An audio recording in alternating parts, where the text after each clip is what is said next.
Daanko waldaa'uun wangeela Kiristoos addunyaa dessaati. Waaqayyoon na galateeffadhaa jalqaba irratti.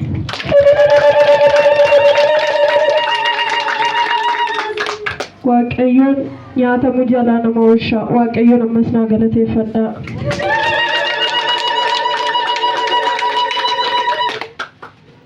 Dhugaa baatiin koo maalidha? Dafinoo torban kaleessaa jechuudha. Halkani osoo rafuu bineensi ari'ee na nyaata. Kazaan gara tokkee koo yoo narraa kutaate harkaan fiigaa garuu mootinuu hunduma qaama koo na nyaatee nan finne.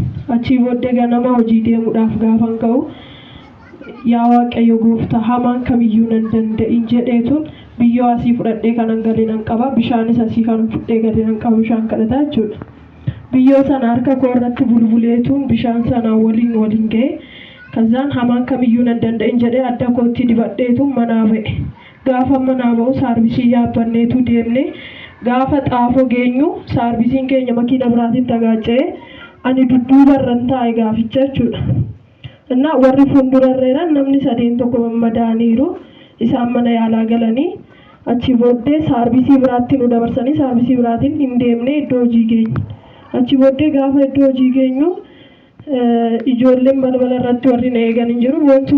Wanti jedhamaa jiru maal jettaati gaafa qidaamee beeksisni bahee tureedhaan maaloo dhaanoon nageenya jennaani gibirri isaanii ga'eeraa innaa jawwichi sun har'a gadhiifamaa naan jedhan.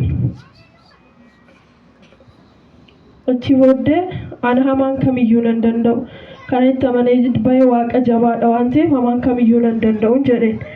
Achi keessa warri waggaa tokko waggaa lamaa fi isaa ol warri hojjetan hanga ji'a ja'a warri hojjetan bakkee turan gaaficha jechuudha. Nuti immoo itinuu ji'a lama ji'a sadiirra hin jirru wanti gaaficha seenne jechuudha.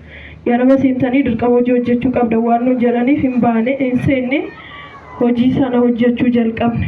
Gaafuma seenne hojii jalqabnu har'a sa'aatii 5 fi walakkaa yookaan sa'a 5 gubbaatti isaata dagaaniin ka'aa qophaa'ii nun jedhan achi keessatti jechuudha.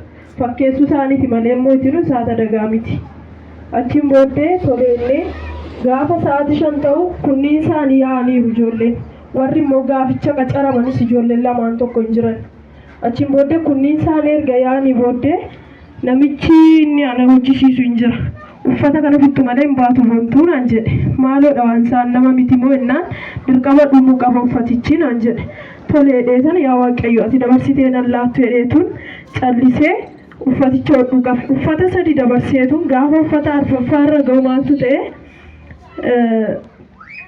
jawwichi jechuudha. Hin dhufe jawwichi dhufeetu ani taa'ee hodhaaraa afaan isaanatti baase. Kazaan maqaa Yesuus Kiristoosin afaan kee haguuguu nan dandeessu jedheen. Haleluuyaa!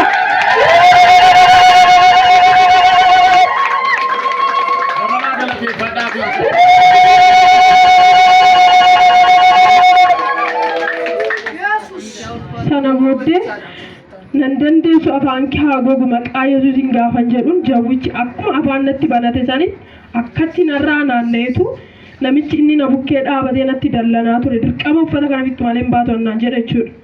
Kazaan narraa garagaleetu namicha liqimse.